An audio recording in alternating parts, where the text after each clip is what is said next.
US ने claim किया है ग्रीनलैंड के ऊपर अपने कब्जे को। इसकी ज़रा बैकग्राउंड देखते हैं कि ये मामला कहाँ पे कनेक्ट करता है जाके। पहली और दूसरी जंग अजीम के बाद दुनिया का जोग्राफिकल नक्शा बदला, बॉर्डर्स चेंज हुए और रीडिफाइन हुए, जोग्राफिकल वर्ल्ड रीडिफाइन हो गया। उसके बाद फिर दूसरी जंग अजीम के बाद ख़ास तौर पे जब डीकोलोनाइजेशन हुई तो decolonization came to be characterized with changing borders. और इसके अंदर हमने देखा कि आगे चल के 1989 में ये भी जो पोस्ट वॉर पीरियड जिसको हम कहते हैं, 1989 में यूनिफिकेशन ऑफ जर्मनी हुई, एक दफ़ा फिर बॉर्डर्स चेंज हुए।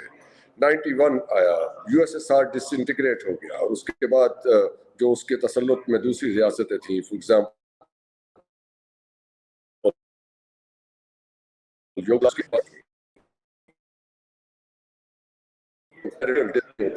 इसके आगे कनेक्ट हो जाता है मामला। अभी हमने पाकिस्तान के हवाले से देखा कि पाकिस्तान ने अपना एक एजेस ओल्ड टेरिटरी है वाखान की, उसके ऊपर क्लेम की बात हो रही है। उसके अंदर उसके साथ ही मिडल ईस्ट जो ब्रिटिश ड्रॉ करके गए थे, और ये वाखान वाला भी ब्रिटिश गवर्नमेंट ने, इंडियन ब्रिटिश गवर्नमेंट ने ये मामला क्रिएट की, ये सिचुएशन क्रिएट की थी। और फिर मिडल ईस्ट के जो बॉर्डर्स बनाए थे मिडल ईस्ट ने, अब वहाँ पे भी हमने देखा ग्रेटर इसराइल की बात हो रही है। वहाँ पे हमने देखा कि एम्पायर्स जो थी, जो गवर्नमेंट्स, जो रीजिम्स थे, वो चेंज हो रहे हैं। सो ये सब कुछ हमारी ज़िंदगी में हो रहा है, हम इसको विटनेस कर रहे हैं। इसके साथ ही अब यूरोप की जो सिचुएशन है वहाँ पे एक नया इजाफा हुआ है। यूएस ने क्लेम किया है ग्रीनलैंड का, और ट्रम्प साहब जो कि अपने ऐसे दावों के बारे में जाने माने जाते हैं, उन्होंने कनाडा को भी कहा है कि आप भी यूनाइटेड स्टेट्स का हिस्सा बन जाए। But is this just territorial gain? क्या ये सिर्फ जोग्राफिकल इशू है, जोग्राफिकल टेरिटरीज का मसला है, या it is more than that? इसमें ट्रेड इशू मौजूद है। थोड़ी सी बैकग्राउंड आपको पढ़ देते हैं आगे जाने से पहले।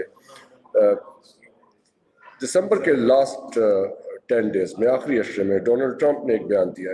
इस बड़े जजीरे यानी ग्रीनलैंड की मलकियत और कंट्रोल को हासिल करना अमेरिका के लिए वक्त की अहम तरीन ज़रूरत है, जिसके बाद उन्होंने कनाडा को मुल्क की 51वीं रियासत बनाने का कहते हुए ग्रीनलैंड का भी तस्करा किया था। और ट्रंप ने ग्रीनलैंड खरीदने का मशवरा देने वाले पहले अमेरिकी सदर नहीं है। यह ख्याल सबसे पहले 1860 की दहाई में एंड्रयू जॉनसन के दौरे सदारत में पेश किया गया था।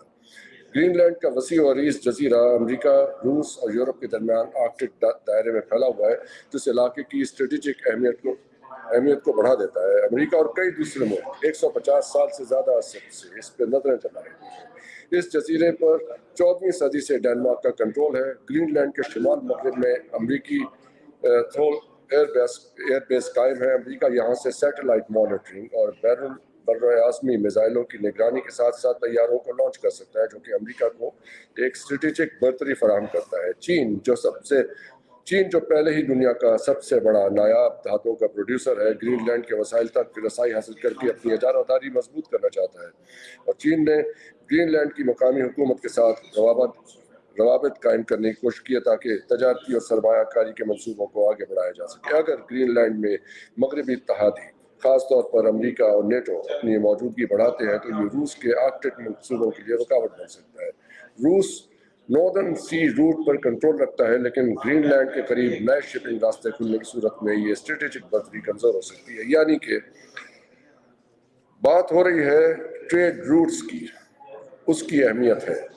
इसको आगे चल के देखते हैं कि ये जियो पॉलिटिक्स है या जियो इकोनॉमिक्स है, और इसके लिए हमारे साथ मौजू पे बात करने के लिए एक्सपर्ट्स मौजूद हैं। डॉक्टर हसनैन जावेद साहब हैं, डॉक्टर आयमा मेहदी हैं और डॉक्टर मुनव्वर हुसैन हैं।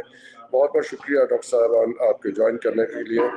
ये आपने मेरा जो इब्तदाइया था थोड़ा एक्सटेंडेड हो गया, लेकिन I think it was necessary इस कॉन्टेक्स्ट को बयान करने के लिए कि ये जियो पॉलिटिक्स है या जियो इकोनॉमिक्स है, और is it a combination of both? Doctor साहब, डॉक्टर हसनैन प्लीज। जी, thank you very much sir.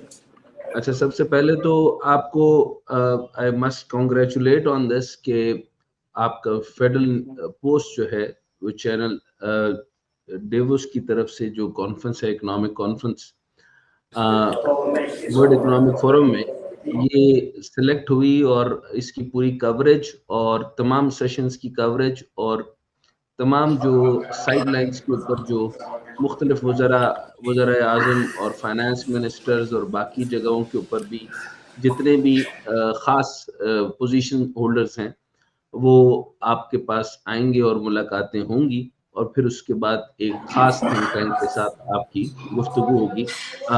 آپ کو اس بات پر بہت بہت مبارک بہت ہو۔ بہت شکریہ نمبر سر، بہت بہت شکریہ۔ ابھی بلکہ ملی ملاقاتیں بھی ہوئی ہیں کچھ لوگوں سے، کل سے کانفرنس آفیشیلی سٹارٹ ہوگی اور وہاں پہ جا کے دیکھیں گے۔ کچھ ایونٹ کی کوریج تو ایکسکلوسیولی ہمارے پاس ہے، وہ ہم اپنے فیڈرل پوسٹ پہ براڈ کاسٹ کریں گے ایک ڈفرینٹ کانٹیکسٹ کے اس اندر پہ رکھ میں کے۔ ایک اور بات چیز بھی بتانا چاہتا ہوں کہ پاکستان میں یہ بات واضح ہو گئی کہ جو انٹلیکچوئل کیپیبلٹی اور کریڈیبلٹی یہ اب ایک نئی ڈائریکشن لے رہی ہے، اور اس کے جو سرخیل ہے اور اس کو جو لیڈ کر رہا ہے وہ پاکستان میں آپ کا فیڈرل پوسٹ ہے۔ سو آئی ڈیفینیٹلی، ریئلی اور اس میں آپ کا اپریشیٹ۔ بہت بڑا کنٹریبیوشن ہے آپ سب حضرات کا، اور آئی ایم ویری کانفیڈنٹ۔ مجھے کہنے کا یہ موقع ہے کہ we have the best minds in Pakistan جو کہ یہاں پہ ہمارے ساتھ چینل پہ اپیئر ہوتے ہیں، اور بالکل ایک ہم نے اپنی ڈائریکشن رکھی ہے۔ We have focused on economy, geo politics and geo economics, اس کے اوپر ہم بات کرتے ہیں۔